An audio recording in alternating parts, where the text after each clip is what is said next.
બગદાણાની બબાલ અને નવનીત બાલદિયાને મારવાના કેસ મામલે સૌથી મોટી અપડેટ અત્યારે સામે આવી રહી છે।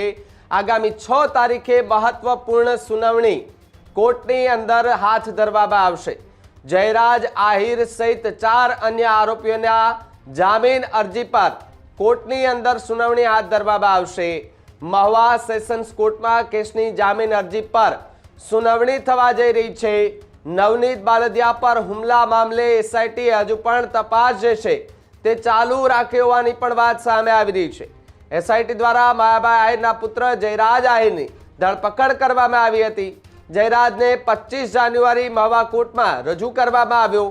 કોર્ટના હુકમ બાદ ભાવનગર જિલ્લા જેલમાં મોકલી દેવામાં આવ્યા હતા, જ્યાં હવે આરોપીઓની જામીન અરજી કોર્ટ સમક્ષ રજૂ થશે। જયરાજ આહિરની સાથે અન્ય આરોપીઓની પણ સુનાવણી જે છે તે થશે, જેમાં નાજુ કામળિયા, કાનુ કામળિયા કેસમાં જે સામેલ છે સંજય ચાવડા અને દિનેશ ઉર્ફે દાદુ સોલંકીની પણ અરજી જે છે તે કોર્ટમાં દેવામાં આવશે।